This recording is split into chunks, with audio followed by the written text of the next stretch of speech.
Greetings, yoga lovers. It's 3 o'clock in the afternoon. I've been sitting at my desk at the computer for about 2 hours, and it's time to take a break. And I want to share with you my 6 favorite yoga poses for a 10-15 minute desk break. And I think they're appropriate for just about anybody to do, whether you have yoga experience or not. So if you'll join me, I'll start with something really simple. I'm just going to sit sideways in the chair, put a brick or a couple books between my knees just to hold the space of my knees and keep my pelvis stable. Then I'm going to raise my arms up, take a deep breath in, and exhale, turn from my belly and grab onto the chair.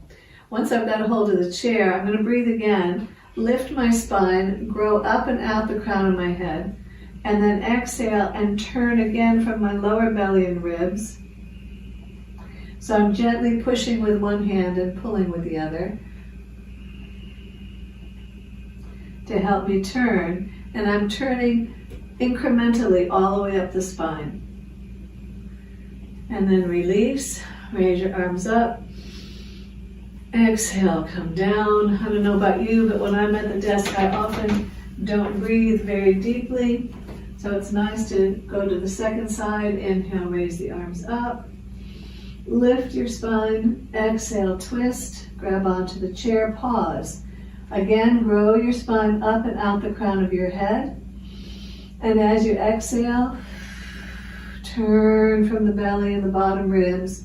And then turn the middle ribs. And then turn the top ribs. And breathe. Again, we're just moving the spine to the point of resistance, pausing there, taking a few breaths, and then exhale, release, and raise your arms up, and take your arms down. And I'm going to stay in this position now for the next pose, just to show you the back body. I'm going to reach out to the side, turn my palm, take my arm back behind me, so it's half of cow's head pose, Gomukhasana. And then from there, I want you to try and roll the shoulder back and pin the shoulder blade to your back ribs. And this is stretching the muscle known as the subscapularis muscle. Very important to release the neck. So roll your collarbones back, take a deep breath, and then you can also add a neck stretch by just turning the head away from the arm and then drawing the head down toward the armpit.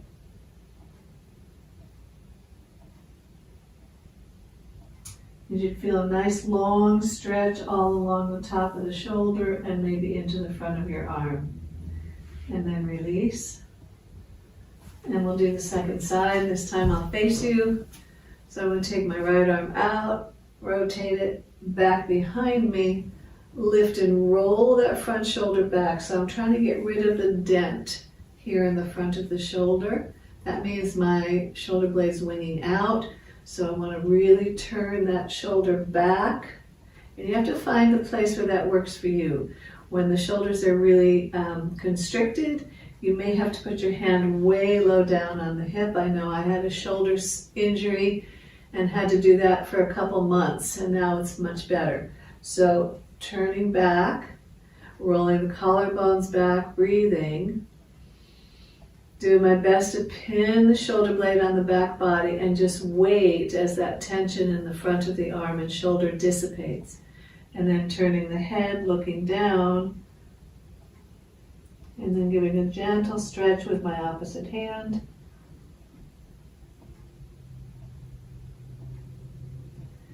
And then inhale, release, and release that arm out to the side. Roll your shoulders back. And then inhale, take your arms up, and exhale back down again. And then we'll go to chair pose. Because I was sitting a long time at this particular angle on my hips, the muscles kind of get stiff and dry, right? There's no circulation. So we're going to create some circulation by holding the block between the knees. I'm going to gently squeeze the block, lift from the bottom of my belly up, and come out of the chair into Utkatasana, and then holding 10, 9, 8, 7, 6, 5, 4, 3, 2, and 1. And up I come. And again, this can be repeated several times. The idea is to generate a little bit of heat and get your circulation going. So again, I bend my knees, slide my butt back a little bit, squeeze the block, and tweeze my sits bones under. Raise my arms up and hold it. 10, 9, 8, 7, 6, 5, 4, 3, 2, and 1. Up I come and out. And I have another little short video in my blog explaining this pose in detail. So we'll leave that way for now. And I'm going to go to a standing lunge, so facing the chair, stepping back maybe just a couple feet. I'm going to place my right foot on the chair, stamp down into my left heel, lift the bottom of my belly, drop my tail. So I'm using some core tone. I'm going to inhale, raise my arms up, and exhale, bend the knee. In and out without bending the back knee. Just going in and out to get a good stretch on the top of the thigh and lift the spine out of the pelvis. When we sit a long time, the spine just shrinks and compresses more and more and more. So we want to really extend our spine to maintain our height. So I'm reaching down into the heel, lifting from the back of the knee up, raising the bottom of the belly, drawing my tail down, and then inhale, I raise my arms, exhale, bend. Inhale, come back out, and just pulsating in and out. So stiffness in the body is actually stiffness in the connective tissue or fascia, and this is a way that we can pulsate in and out of poses to help that fascia open up rather than just kind of locking into the pose. And then exhale, arms down, and pause. And this next pose I'm going to show you from the back first again. So it's a side angle pose to get a lateral stretch in the body. So I'm going to stand sideways to my chair, turn my right leg out, put my foot on the chair. To stabilize my low back and my hips, I'm going to draw my tail down and lift the bottom of my belly. Maintaining that, I'm going to reach out, bend the knee, reach out and take the hand either to the back of the chair or into the seat of the chair inside the leg. From here, I'm going to press down into the outside edge of my back foot and turn my chest and belly any amount up toward the ceiling, and then take the arm all the way over. So there's this beautiful extension on the top side. And then inhale and up I come. And I'm going to turn, keep approximately the same distance from the chair.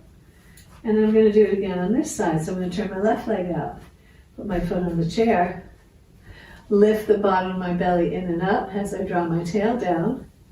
Inhale, raise my arms to the side, bend the knee, reach out, either put the hand on the back of the chair or on the seat.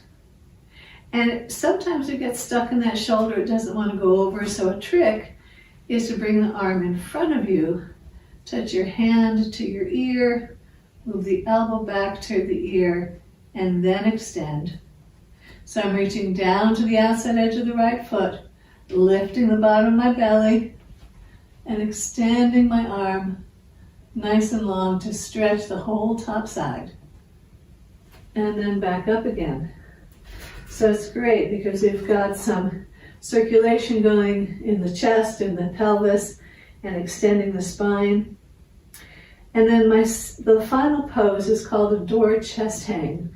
And I can't move to a door just now to show you, but there'll be a picture of it inside the blog. And it's basically, if this were a door, I could place my fingertips around the edge of the door on both sides, lift the chest, roll the shoulders back, and then just kind of lean forward. So you have to imagine the other half of the door. And lean forward and get a good stretch in the whole frontal arm. So I feel that stretch from here all the way down to my thumbs from my fancy keyboard work. Thank you for watching.